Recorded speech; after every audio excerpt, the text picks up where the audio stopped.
Is Andrew there? No. Yes, I'm here. Oh, okay. Did you want to, I didn't know if you had anything you wanted to say first or wanted me just to dive in. It's up to you. I will take the here and let me. Okay. All right. Well, I want to thank everyone for virtually or in person. We have a few people here at the library coming in, and we're going to be author. We'll be talking with Sara Jordan-Heintz with her book, Going Hollywood. And I really can't say how I stumbled across this book, but I did, and I'm so glad that I did, because it talked a little bit about Midwestern Hollywood stars. Some I had heard of and some I was unfamiliar with, but I was really intrigued with Marilyn Maxwell because she was actually born in Clarinda, and I had really never paid any attention or really known that much about her or her life. And there's a whole chapter on her, and Sara will visit a little more, I'm sure, about her. But I will say, of course, she probably wants you to buy her book, but you can get her book from the library. I had to, of course, get a few movies that starred Marilyn Maxwell. So right here with me, I have The Lemon Drop Kid. Now, I haven't watched that one, but I think we have one or two more that we picked up of these classics, so to speak. So again, I just want to thank everyone for attending and thank Sara for zooming in with us here on this rainy day. And without any further ado, welcome, Sara. Hi, thanks everyone for coming to my virtual event. Can you hear me okay? You're perfect. Sure, am I? Okay. I'm on, okay. Okay.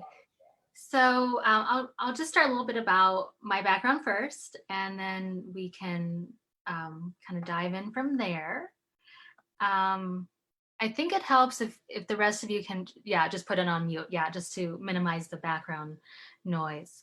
Okay, so I'm Sara Jordan-Heintz, and I'm a writer based in Ames. Previously, I was at the Marshalltown Times-Republican newspaper, and my family business is Midwest Today magazine. So that was my earliest involvement as a writer.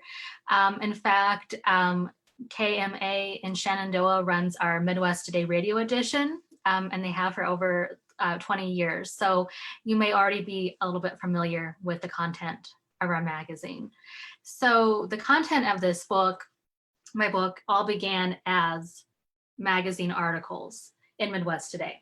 And so they are written over a period of time, beginning in 2006 all the way up to about 2015. And then when I decided to put it all together as a book, I went back through and maybe made some updates, changes, added a few pieces of information. So if you're familiar with the articles, there are definitely a few changes that were made and just some more information that made the final cut of the book. So all 12 people in my book are what would be considered classic Hollywood people, definitely varying in age, making films all the way from kind of the 30s, 40s to more contemporary stars such as Marilyn Maxwell and Jean Sieberg. So making films into the 50s, 60s, 70s. So I was definitely going to talk a little bit about Marilyn and Rock Hudson too. He has his own chapter in this book. And I also just wanted to share some other stories of other people in the book too, just for this time that we have together, just kind of whet your appetite and all of the fun and juicy and sometimes scandalous stories that I was able to uncover. I was going to begin things with reading, the foreword of my book. It'll give you a little bit more info about myself and then just some basic info about these 12 stars. As an introverted only child growing up in small town Iowa, I became fascinated with the glamorous and mystical world cultivated on the sound stages of Hollywood's great studios, decades before I was born. I found myself drawn to the glittering MGM musicals, slapstick comedies of the 1930s, sexy and slinky film noir capers of the 40s, wholesome family films of the 50s, and the changing social mores of the 60s and 70s. I wanted to be as glamorous and tough as Jane Russell, hobnob with Clark Gable and Carole Lombard, and kiss Rock Hudson.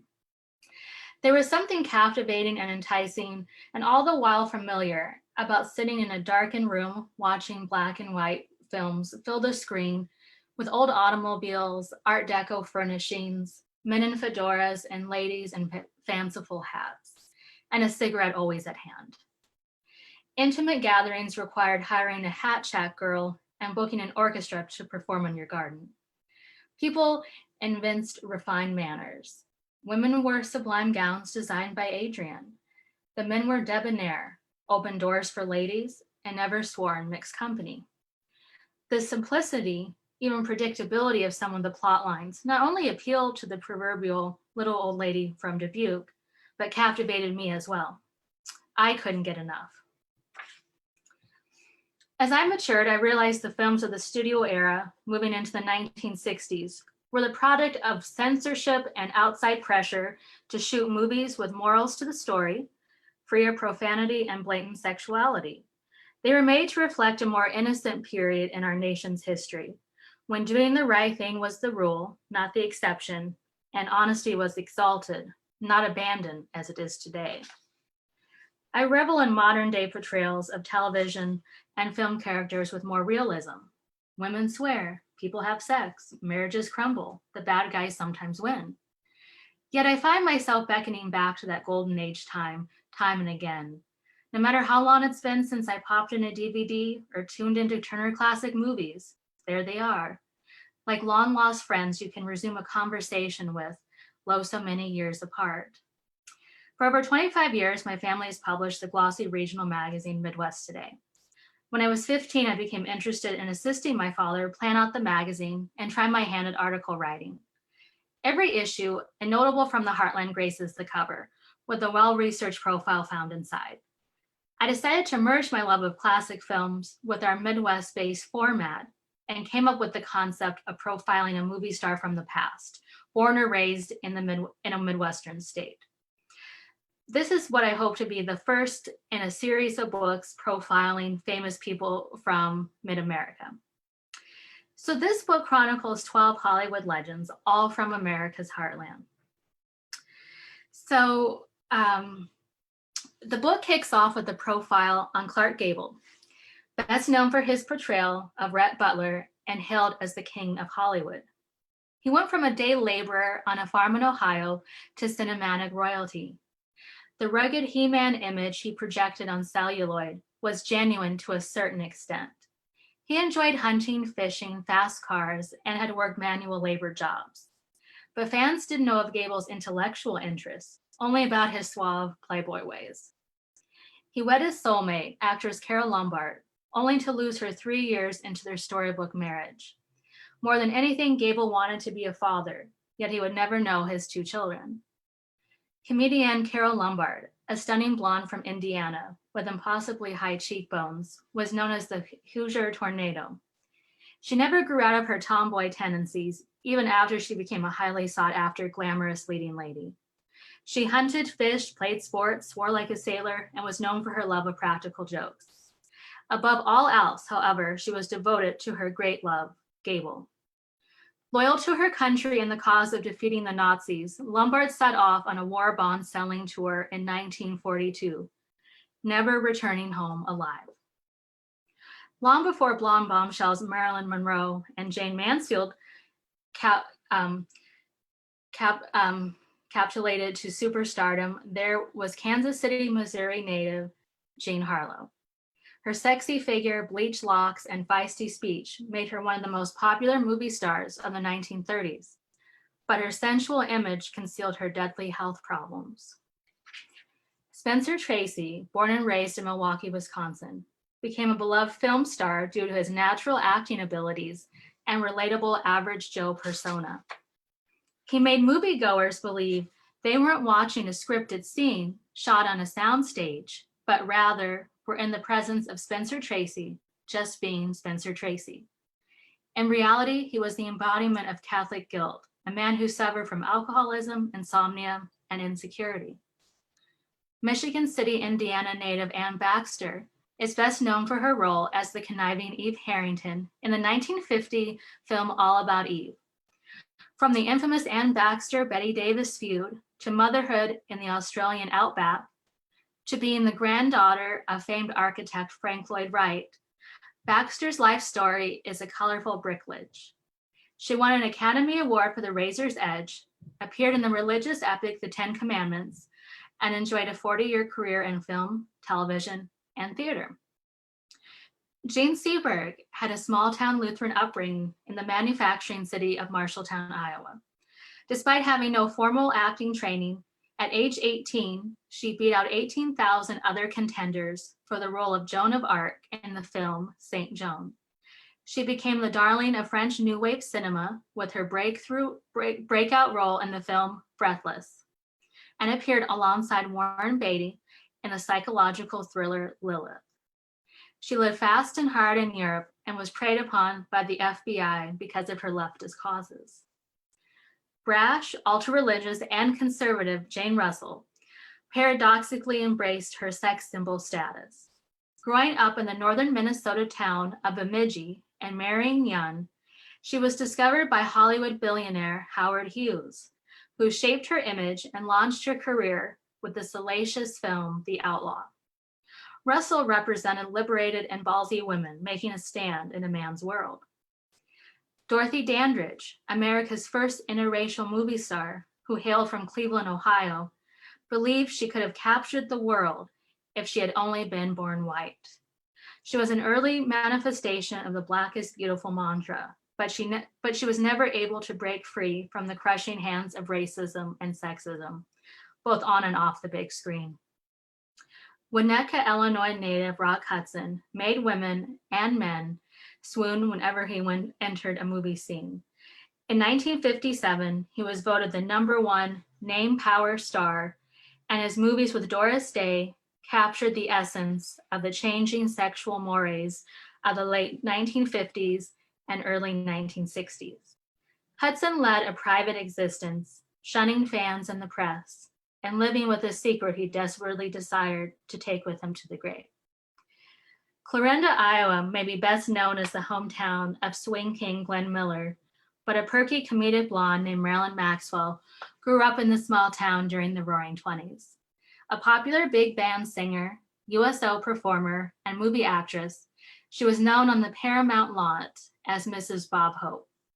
Her longtime relationship with Rock Hudson had parallels to that of the TV sitcom Will and Grace. Jane Wyman, Ronald Reagan's first wife and mother of his eldest 2 children, was a native of St. Joe, Missouri, whose legacy is shaped by her 50-year-long film and television career. Wyman is also the only spouse of a president to win an Academy Award. Going Hollywood, Midwesterners and Movieland's final chapter belongs to Freeport, Illinois native Louella Parsons, who became famous through her tempestuous reporting on the lives of the beautiful and glamorous players of the movie world. She broke the most controversial, scandalous, and tantalizing Tinseltown stories of her day and blackmailed the most celebrated and famed names in the industry, including some of the subjects featured in this book. Parsons was Hollywood's top and most feared gossip columnist for 40 years, a notoriety compounded by mutual animus with rival columnist Hedda Hopper. I interviewed friends and relations of the aforementioned subjects, gaining an insider perspective into the lives and deaths of these 12 celebrities. In addition, I acquired a collection of books, magazines, and newspaper articles, dusting off rare material not read in decades, long forgotten and overlooked until now. So that is a good chunk of the forward of my book. And I thought we could use some of this other time to go into a little more detail about some of these lives profiled in my book. And I was going to kick off things with Jean Harlow. So one thing I really love about Jean Harlow is she was an innovator. She was really that first blonde bombshell, the bleached blonde hair, the drawn on eyebrows. And some of the roles she played were very sassy, troublemaking. And it really couldn't be further from the way she was in her personal life. She was a very private person. Her mother was her best friend. And despite the types of outfits and kind of those tight-fitting cocktail dresses she wore in the movies, she was really just kind of an everyday, average woman, just trying to make a living as an actress. So Jean Harlow is from Kansas City, Missouri, and she catapulted to fame in the 1930 movie Hell's Angels, which was created by Howard Hughes. So Howard Hughes had a big impact for Jean Harlow as well as Jane Russell. So there's definitely a few names throughout the book that kind of circle back with each other. So some of the other films that Jean Harlow is known for include Red Dust, Dinner at 8, Bombshell, and she made some of the most lucrative and popular films that MGM produced in the 30s. And she played alongside other people in my book, including Clark Gable and Spencer Tracy. She also had quite a well-known love affair with William Powell, who was the star of the Thin Man movies. Unfortunately, she passed away before they could marry, and he outlived her by quite a few decades. So Jean Harlow was born in March of 1911 in Kansas City, Missouri. Her father left their family when she was pretty young, and her mother remarried. And she had a pretty strained relationship with her stepfather, who, for all intents and purposes, had ties to organized crime. So parts of her story that I find so captivating are just all of the obstacles and struggles that she had. Unhappiness in her childhood, young marriages, kind of seeking that father figure and some of her later choices and husbands, and dying tragically at 26 years old. So one story I like to tell when I do these talks pertains to kind of the crazy instance. Well, there's really no way to describe it without just diving into it.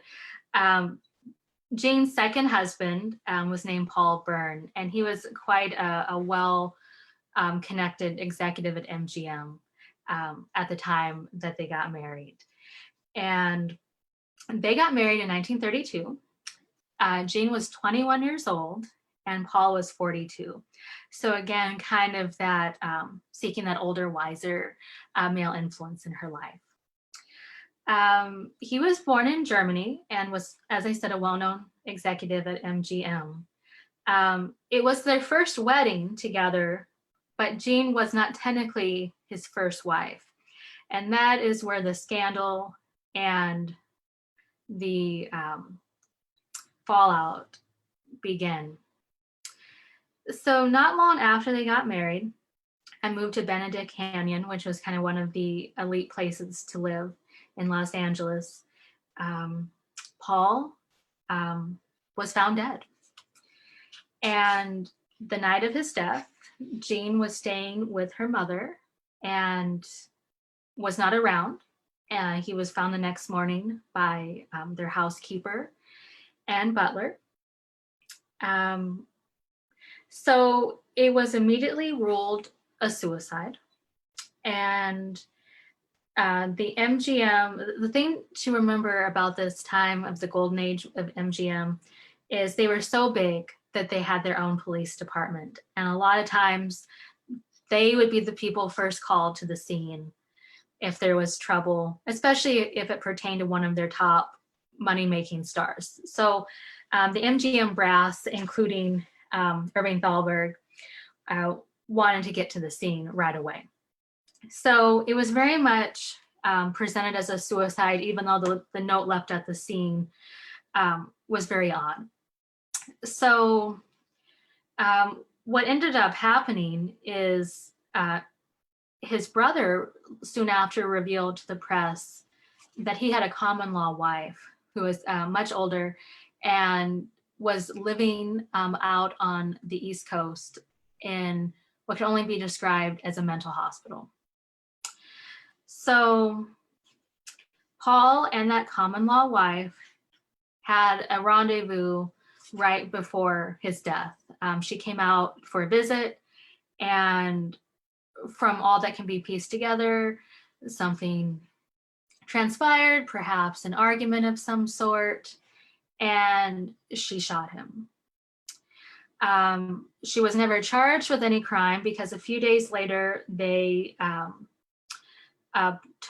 pulled her, or I should say, they dredged the Sacramento River and found her body. She had thrown herself off of a barge after their encounter. So unfortunately, any information she had about Paul's death, she took to her grave. So in a short period of time, MGM's top movie star, moneymaker, Jean Harlow, had a deceased husband whose first wife may have killed him, and he was still technically married to her. So there was an inquest, and Jean was advised not to testify. And surprisingly, this all kind of blew over in a matter of months. And Paul Bern's death remains a mystery. Jean was able to re-enter films after Paul's death, including some of her biggest roles followed. So she had claimed there had been nothing wrong in their marriage, but had gone along with the suicide story that MGM felt would be better in the press. So unfortunately, Jean's life didn't end up having a happy ending because she had quite a few health issues. They weren't all completely understood at the time, but she had issues with her kidneys and her gallbladder, and things that perhaps dialysis could have at least prolonged her life if that had existed in the 30s. So in May of 1937, she became ill while filming Saratoga, which was her last film. And she returned to the set, kind of was in and out with her health, and ended up slipping into a coma because of her health issues, and died in June of 1937. What was considered to be kidney poisoning at that time. And she was 26 years old. So following her death, interest in Jean Harlow remained pretty strong.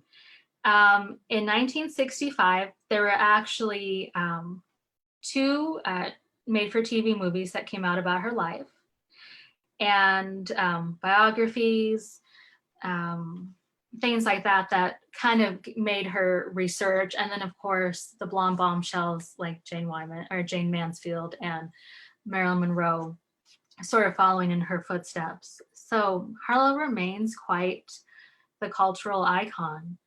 And she actually had written a romance novel that was released posthumously. It's called Today Is Tonight. She had hoped to make it into a movie someday, but of course passed away before she could. And some of the interesting things I found out about her through newspaper and magazine interviews is she was quite intellectual, quite cerebral, was interested in politics, foreign affairs, kept up with the world around her, and kind of this sort of ditzy, sexy blonde was just very much a product of the studio era and what they thought she should portray. So there's more details to all that Paul Bern suicide. They're just very shocking and odd, but I've definitely hit a few of those key points. So there's more interesting details in that as we go along. I was going to end the talk with Marilyn Maxwell, so I was going to share just a little bit more about some of the other people in my book before we get to that point. Let's see, I'm just going to, just flipping here. It's kind of hard to share things about everyone with there being 12 people. That's why I led things off with my foreword. But the other person I wanted to give you a little more background about, I also mentioned a little bit in my recent radio interview, and that's Anne Baxter. What was particularly special about this section for me was I was able to interview one of her daughters for the research. Her daughter, Melissa, sat down with me for an interview. And I think that's always the best kind of info you can receive, especially since all of these people are deceased and many have been deceased for decades. So I got interested in Anne because All About Eve is my favorite movie of all time. I'm a lifelong classic film buff. She plays Eve in the movie opposite Betty Davis. And it's kind of one of those stories about the older generation kind of being pushed up by the younger actress, women aging on screen and the theater, and the next crop of actresses that are ready to take that place. So compared to a lot of other people in my book, Anne was actually born into a considerable amount of wealth. And so she didn't go out to Hollywood necessarily seeking a fortune. She started on the legitimate stage, and it just kind of evolved from there. So Anne was born on May 7th of 1923 in Michigan City, Indiana, which is about an hour's drive from downtown Chicago. Her father was an executive with Seagram's Distillery, and her mother, Catherine Wright, who was a school teacher, was the daughter of Frank Lloyd Wright, the architect, although estranged for many years. Frank Lloyd Wright had two families, if you will, had left his first wife for his second, and some of the children from that first marriage had kind of sided with the mother and had not had a very good relationship with him. But Anne had a pretty good relationship with her grandfather. I think they had that commonality with both being creative and artistic. So moving through her life a little bit, she was quite a kind of a mixture of just being kind of glamorous, kind of quick-witted, and typically played fairly sophisticated, urbane types of characters. And she was nominated for an Academy Award for The Razor's Edge, and that was kind of her breakout role before All About Eve. So she had started pretty young. She was just in her 20s when she started making these films and really grew from there. So, and then the other movie that she's pretty well known for is The Ten Commandments, which is often showed on television around Easter. I know TCM is bringing it to the big screen pretty soon. And that is always exciting to see one of your favorite stars up on the big screen. So one thing that was particularly interesting about Anne Baxter is she was nominated for a Best Actress Academy Award for All About Eve, as was Betty Davis. And that was the first time in movie history that two women from the same film were both nominated in that Best Actress category. So right there, some of that rivalry from the film kind of seeped into real life, although both women years later had said it really wasn't a big deal, but the press kind of had fun with it. Also that year, Gloria Swanson was nominated for Sunset Boulevard, and it was a pretty good amount of competition And unfortunately, none of those big stars had won. The award went to a relative newcomer named Judy Holliday. So that had been kind of a blow to Betty Davis, who at the time was in her early 40s. And of course, that was really pushing it for leading lady potential in the 50s, way before Meryl Streep kind of made it hip to be an older leading lady.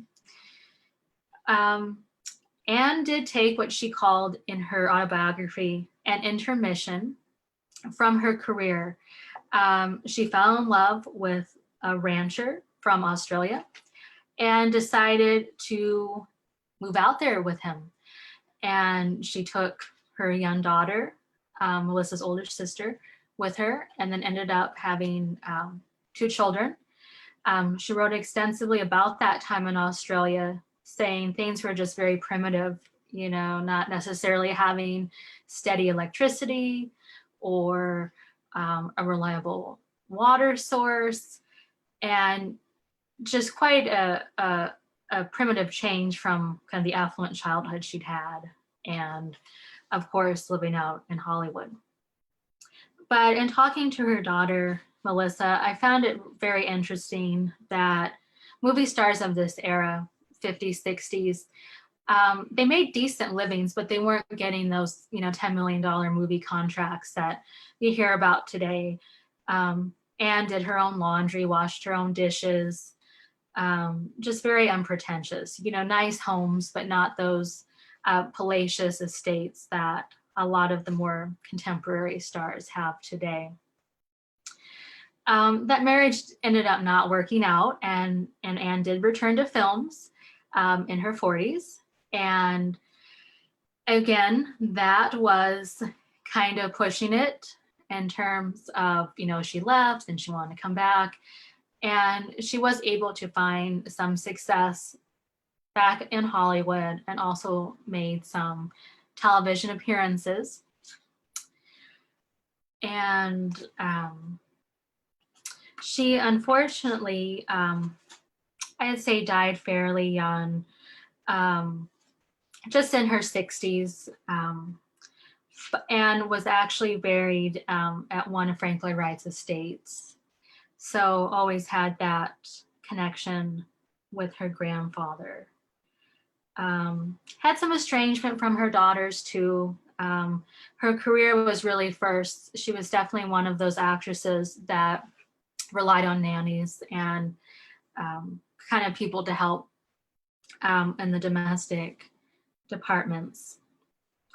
But as her daughter told me, and I kind of conclude with in her section, she was a big believer in experiencing life, you know, see things, taste them, touch them, feel them. You're not just viewing things from the perimeter. It's not a game and you're sitting in the stands, you're on the field.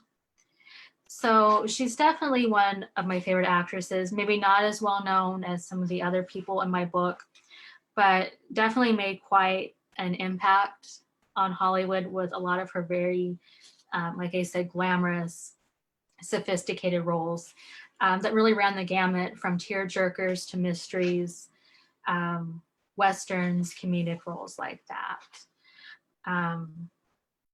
I was going to kind of double back now for info about Marilyn Maxwell.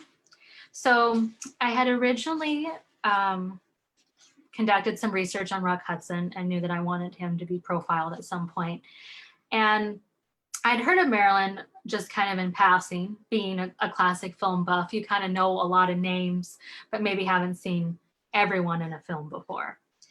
And I thought it was really interesting that her name kept popping up in different source material on Rock Hudson. And as I researched more, I felt like what had emerged from a dating relationship that kind of fizzled became quite a deep friendship. And it just reminded me a lot of the sitcom Will and Grace. If you're familiar with that show, you know, they had dated, of course, and Will came out to her as gay, and that kind of, you know, ended things for the romance. But at a time, they were pretty hot and heavy together. You know, they were photographed a lot. Of course, the studios wanted Rock Hudson to be photographed with as many women as possible, you know, to kind of keep up with that sort of Playboy image. And a lot of the magazines, gossip columnists felt like they would get married and they were kind of a Hollywood it couple. But of course, as we know, Rock Hudson was bisexual and had relationships with both men and women, especially men, towards the latter part of his life. And so it really became just a very deep friendship. And in working on originally the article about Marilyn Maxwell, in talking to her niece, Kathy Katz, so Kathy's father, Leland, was Marilyn's brother. And so she was a little girl during Marilyn's career, but, you know, had some observations and spent time with her. She had shared info about how Rock and Marilyn used to like just to kind of sit around a piano and sing. They were very musical, just really enjoyed each other's company. They had a lot of interests in common, just really enjoyed kind of the private time away from peering eyes. So once Marilyn got on my radar, I wanted to delve a little bit more into her life and write about her as well in her own section. So I'm sure most of you kind of know the basic info about Marilyn, you know, being born in Clarinda and her mother getting her into show business at a young age. She was actually born Marble Marilyn Maxwell. Her mother was already kind of seeing the name in lights when she was born. And of course, Marilyn preferred just going by the middle name. So I call her section the Forgotten Marilyn, just because I think when people think of Marilyn, they of course think of Marilyn Monroe. But Marilyn Maxwell was the original. So Marilyn also was a singer. She also performed with Perry Como. And while a lot of her films weren't necessarily great epic films like Gone with the Wind, she did make quite a few, including Champion with Kirk Douglas, and also had a good amount of success as a recording artist, as a singer, and did USO tours overseas, entertaining troops. Well, for most people of a certain age, you probably know a lot about Bob Hope being one of the really big USO performers, just really prolific with his dedication to that organization.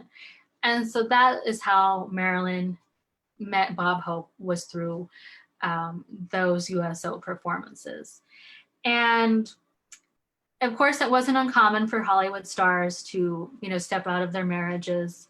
I'm certainly not condoning that. But Bob Hope had a fling with Marilyn.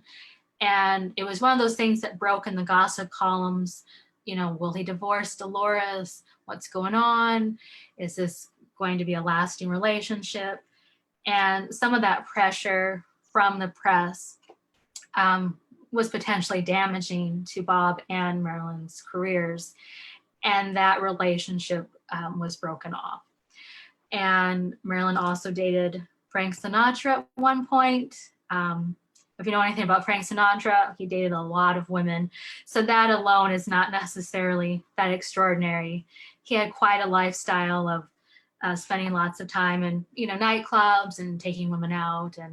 And so that was probably a pretty exciting thing for Marilyn, just to be kind of hobnobbing with people in his circle. So she certainly seemed to be very popular with men and very different types of men, although her marriages didn't end up working out per se, but she had kind of those famous flings, if you will. Also in some of this research, I just found it kind of interesting that Marilyn had a lot of issues. My cat wants to bomb this. Okay. She had some issues with her eyesight, which I think a lot of people can relate to, you know, taking the glasses off, not wanting to be photographed with them, and certainly not wanting to make movies wearing them. So she would not be filmed with her glasses on, but you would often see her wearing them in more casual settings at home. And it just seemed like she was very unpretentious and just very likable. Certainly when she passed away unexpectedly, just in her 50s, her funeral was very well attended. And Bob Hope even delivered the eulogy, saying that she had an inner warmth and love for people, and the thousands of servicemen she entertained over the years felt this. Who would have thought this little girl from Clarinda, Iowa, would do this much and go as far as she did? Who knows why some of us are called earlier than others? He continued, maybe God needed a lovely gal to sing and cheer him up, and so he called her. I must say it was a great job of casting. So obviously there's more details about everyone's life, but just kind of giving a little bit of an overview of everyone. I definitely appreciated Kathy's insights, some personal stories she shared in this section. Really just kind of concluding that, you know, no matter how talented you are, no matter how pretty you are, a lot depends on the studio that you're with, depends on the roles you get. And some opportunities just had not come her way, Marilyn's way. And, you know, by the time she passed away, and I think because of that, she's just not that household name that she deserves to be. I could, of course, go on and on and on forever. It's really fun to talk about these people, but I thought I'd use some of this other time to kind of see if people have any questions or comments or anything they wanted to ask specifically. Well, thank you so much, Sarah. Yes, everyone should access to their microphones now. So I ask that if you want to, you need to unmute yourself and you can ask a question. And then please mute yourself again once you're done.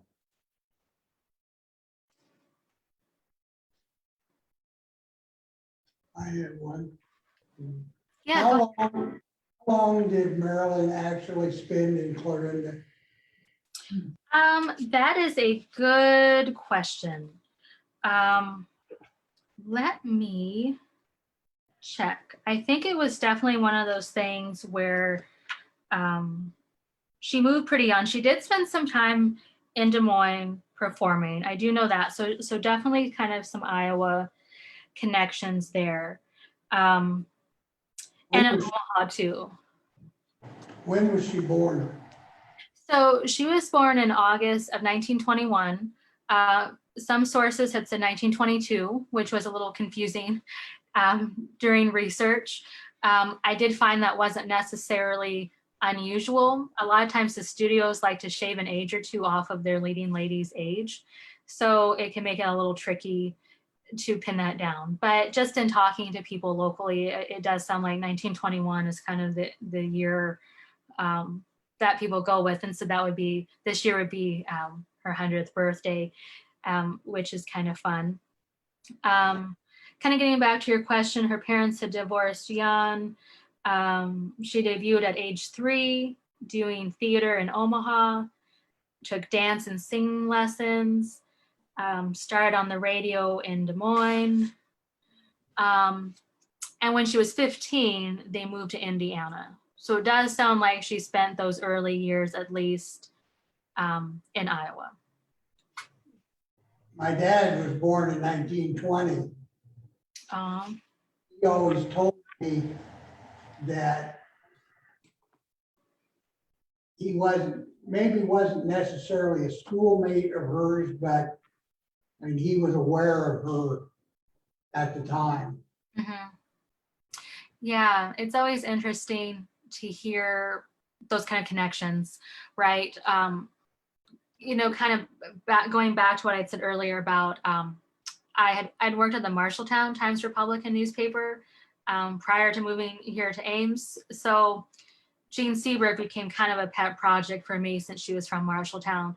So it is always interesting to hear from classmates or relatives or neighbors because there's just all these different perspectives of these stars, especially if they were maybe 5 years old when they knew her, or a teenager, or had worked for their dad, or those kinds of things kind of help create a fuller picture of these people's lives. My family also has a connection with someone who keeps getting mentioned in your book, Howard Hughes, Oh, a cousin who was the West Coast sports director for Hughes Sports Network. His dad was born in Clarendon. oh, His name was Jean Hayes. Jean Hayes. I'll have to look that up. It's Hays. Okay. Yeah, I mean, you know, with all of these well-known people, there's all these connections and people who were neighbors with these people or worked for them or knew them or were their drivers, did their hair. It's just really interesting to kind of hear how people are only so many degrees of separation from some of these stars. His dad was named Elba, ELBA. Oh, My dad's brother. interesting. Yeah, I know. Obviously, Howard Hughes has quite a complex reputation as just being kind of an eccentric person, but he was definitely a brilliant filmmaker and certainly knew how to market himself. You know, as you said about these different networks he was involved with, and all the leading ladies. He certainly was a ladies' man, but you asked Jane Russell, they were only friends. So yeah, you're right. There's definitely some names that come up a lot throughout Hollywood. Different directors, producers, leading men. So for instance, Carole Lombard, who's also terribly fascinating, married to Gable. She at one time was married to William Powell, who was engaged to Jean Harlow at the time of her death. So it seemed like some of these women kind of, you know, they shared a lot of dating experience with, they weren't married, of course, you know, they were divorced by the time Jean Harlow came on the scene. But it's kind of interesting. It's just such a small world, Hollywood.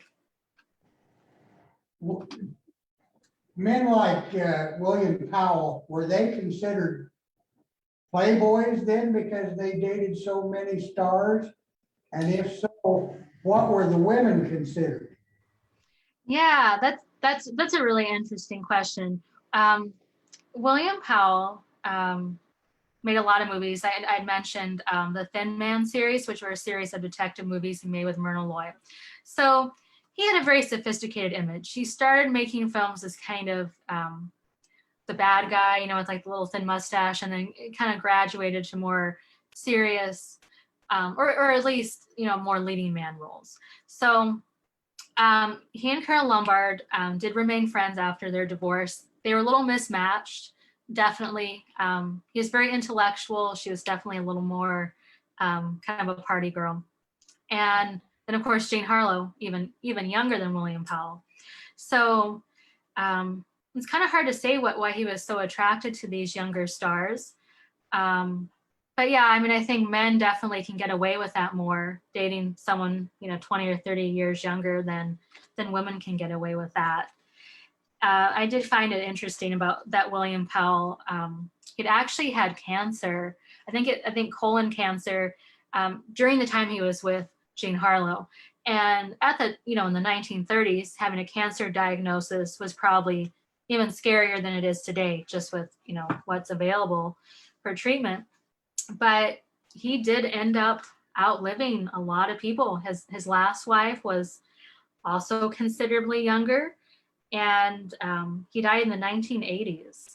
So, you know, it just kind of makes you wonder, just people have the genes for just that longevity. But yeah, all of the women he was married to were much younger. So at least the impression I had from researching Carole Lombard is some of why that marriage didn't work out is he was very interested in these are the books you should read. These are the thoughts you should have, kind of wanting to mold them a little bit. And Carole Lombard was not a moldable kind of person. She, had a 4-letter word for, what people could do who thought they could tell her what to do. So I feel like that probably was something that Jean Harlow was okay with. She kind of had that need of that father figure since her father had left their family at a young age. So I think she very much ran into William Powell's arms as that older, wiser protector. But he kind of held out on getting married. He gave both of those women a star sapphire ring that was just a really big deal, have sold for a lot of money today, but was kind of reluctant to marry Harlow, maybe with the age difference. But after he found out she was sick, they became engaged, but she died before they could make that official.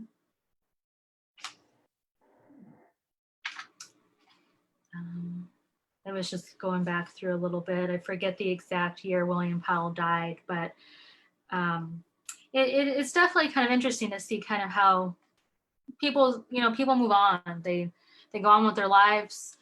Carole Lombard died in a plane crash selling war bonds. Jean Harlow with the kidney failure that people today aren't totally sure what brought it on. There were all sorts of rumors. Was it from a bad sunburn? Was it from the chemicals in her hair dye? Was it from a botched abortion? There were all sorts of rumors about why a woman in her 20s would have kidney failure. And like I said, William Powell went on with his acting career. He had a son from a previous marriage and just kept marrying young women and lived to a ripe old age. I would say a lot of people in my book did die young, died tragically. Harlow, of course, Carole Lombard. Others lived, to a more elderly age. Jane Wyman, Jane Russell, for instance. Just a real mixture, but I would say a common denominator is a little bit of scandal and a lot of heartache too. Any other questions or? Did the studios promote these scandals or generate them in any ways to keep interest in the stars? You're talking about the studios? Yes. Oh, well, yes and no. One thing that's kind of interesting is, we're all familiar with, MGM, Paramount, 20th Century Fox, Warner Brothers. MGM was definitely the largest. That was kind of the studio you wanted to be under contract with. They were kind of the Cadillac of the studios. So they had what was called a publicity department. And Howard Strickling was a big figure. He was known as the fixer. So some of these kind of more scandalous, wild stories, the studios typically wanted to avoid those. They were very consumed with, who are their stars dating? Who are they seen with? What are they doing? Kind of those morality issues. So that department would focus more about doing damage control if there was the thing with, they're living together and they're not married, or someone has a drinking problem, or a man is seen taking other men out. What could be done to do some damage control? So I would say the studios didn't necessarily want those kinds of scandalous stories to leak. And so they would counter them with other forms of publicity through the gossip columns that had a big reach. Newspapers were so big during, 30s, 40s, in the past, where most households subscribed to one.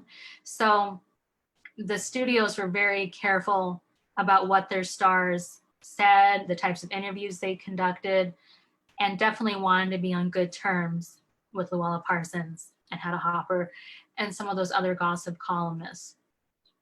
So I think a lot of that had to do with the bottom line, right? The almighty dollar, that if our big star is gay or has a drinking problem, or, oh my gosh, they've been involved in a death of someone, we've got to go in there, and whatever story we tell the press, it doesn't matter. We just have to make sure our star comes out looking clean. So I think that was more of the goal of the studios, to make sure whatever image the stars projected would be socially acceptable to the American people, would keep them coming back to the box office, such as the Jean Harlow scandal. Make it sympathetic. This guy took his own life, just months into their marriage. He was just so unhappy, and she did everything she could. Whether that was true or not, it made her a sympathetic figure. So that's definitely was the role of the publicity departments, is making these stars popular, heroic, sympathetic, very positive stuff. And you sometimes have to wade through that a little bit, especially with the ages and different things that the studios like to tell. They'd like a story about how you came to Hollywood, or what's your parents' background. If your father was, a drunkard that, was killed in a bar fight, they're going to have to clean that up a little bit before you sit down and do an interview. Things like that. Maybe he was a merchant, in the Far East, and that's why no one heard from him in a few years. And of course, back then it was a little easier to maintain those kinds of stories, because there wasn't the internet and Twitter and Facebook and ways of is this true or not? So they were able to really keep these stories the way that they wanted them to read, because I think it really just came down to, we had to make sure our stars are bankable, and that they're not engaged in activities that would be repulsive or dissatisfying to the public. They wanted those movie tickets to keep selling. Don't you think that's true even today? Well, I think it is. I think a big difference, though, is, there's Access Hollywood, there's all those kind of, the tabloid magazines, but the gossip columnists, like Louella and Hedda, that really just wasn't a thing after kind of the mid-late 60s. Just that same influence. I think certainly the studios today want good publicity. They're obviously driven by the bottom line, but I don't think they care as much about if so-and-so got, because it's the internet, it's so hard to control what gets leaked. But back in the day, when it's just newspapers, a couple of stations on television and radio, it was a little easier to control that information. So I think that's different today. And when the studio system started to kind of dissolve, if you will, kind of in the 60s, that changed a lot too. When the studio system kind of started to erode, there weren't those same kind of contracts, and stars started having more freedom. They could kind of decide where they wanted to go, who they wanted to make a movie for, what kind of movie they wanted to make. And it was probably a positive thing in a lot of people's lives. Now, people like Rock Hudson loved the studio system. He kind of liked having, this is where I go, this is who I go with, this is who does my hair, the studio has a car for me. They'd kind of take the guesswork out of your life, where other stars really rebelled against that, if that makes sense. So it's kind of hard to compare today to the past, just because the studio system is different, and there's just so many more ways of getting information out to the public. It's not as restricted to, just the Hearst Syndicate or different newspapers or magazines that they had working relationships with. Give us good publicity, we'll do this for you, kind of this give and take. I don't know if that really exists as much today, with, a movie studio today having someone at the Los Angeles Times or whoever that, they're buying things for or bribing them. It's a little different with how things were with Louella Parsons and Hedda Hopper, actual kind of bribes they get to put good publicity or promote a film or things like that. It's just a little different today. And probably some of that is in a good way, that there aren't just a handful of these writers that have all of this control over movies getting released or stars getting written about. I hate to be the only one asking questions. I have one more. Were you able to do any research into Marilyn Maxwell's parents? Her parents? Is it her parents? Oh, oh, sorry. Not a lot. I mean, it's not necessarily a lot of genealogy in the book so much as kind of their early beginnings and then kind of their career going from there. I just kind of know that her father, sold insurance. Her mother was a pianist. They divorced when she was young.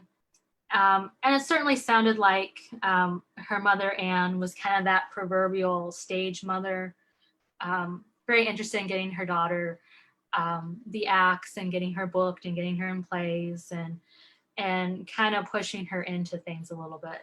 But beyond that, I really just kind of know about the involvement and just kind of getting Marilyn into movies. A few more questions I have for you, Sarah. This is Andrew. Okay. Thank you for a great presentation, but I always kind of ask these questions of any author or presenter that we have. One is, what's your next book you're working on or your next idea? Mm-hmm. And then two, what's on your nightstand or what do you have planned to read in terms of what's the next book that you are reading personally? Oh, yeah, those are great questions. I guess I'll start with what am I reading? I obviously like biographies and I like true crime. I like history. Kind of one of my guilty pleasures are cozy mysteries. I really like, I'm a huge Murder, She Wrote fan. So I love the cozy mystery books. There's a crime, but it's not necessarily really violent or, just kind of cozy, quaint settings, seaside, the bakeries, the cafes. Those are some favorites for me. Writers of color. I definitely like diversity. Reading about topics I don't know much about, things like that. And then my next project is one that I've been working on for about a year. I haven't released a lot of information about it, but we have a little bit, talked a little bit about it. My father and I are collaborating on a book. It's quite the topic. It's kind of a 2-in-1 biography on Marilyn Monroe and Dorothy Kilgallen. So I've done quite a lot of research on Dorothy Kilgallen. She was kind of one of my really the first person I wrote about in our magazine when I was 16. And the story really grew legs from there. So most people today know Dorothy from What's My Line? She was a panelist on that game show that ran from 1950 into the kind of the late 60s. And she was also a journalist, and she covered some really big trials. And so we kind of interweave their lives a little bit with, they both died kind of mysteriously. I think people know a lot about Marilyn's death, but not as much about Dorothy. She's definitely one of my personal heroes. She was a Pulitzer Prize nominated journalist. And kind of the fascinating thing with her is she was the only journalist to score an exclusive interview with Jack Ruby. So she followed the Kennedy assassination very closely and the Jack Ruby trial. And so we're definitely kind of the camp of Oswald did not act alone. We're kind of the, I guess, more conspiracy driven with kind of ideas about what really happened that day in Dallas. So it's quite a big topic we're unpacking here, but my focus is more on the section of Dorothy Kilgallen, and my father's focus is more on Marilyn Monroe. And the book is called Silenced, and it deals with their lives. They did intertwine a little bit, their connection with the Kennedys, organized crime, you name it. So it's kind of sort of reads like a thriller, but I guess true crime is really what you would describe it as. So yeah, it's kind of a massive undertaking. My father's still putting some finishing touches on his section. And my part's been done for a while, so we're hoping to have that out this spring. Yeah, it's quite, I have a lot of interests, as you can see. Well, how can people buy your book besides checking out from the library or get in touch with you? Do you have a website or social media? Yeah. So I love to sell books that I can then sign, autograph them, write a personal message to you. So our website where we sell our books is called pageturnerbooks.biz, and biz is B-I-Z. My father's also a writer. He wrote quite a definitive biography on country music singer Jim Reeves back in 2011. So you can kind of browse our catalog of books and learn more about going to Hollywood and our upcoming book on Marilyn and Dorothy. So hope you'll check us out. Check out my articles. I write regularly for the Ames Tribune and the Boone News Republican. Well, awesome. Thank you so much. No more questions. I'll look forward to your next book and checking out the website. Okay. Thanks so much, everyone, for tuning in. And for those who didn't catch the live, I hope they enjoy seeing the replay. Thanks so much, Sarah. Thank you. Thanks for having me. Thank you. Bye-bye. Thank you, everyone.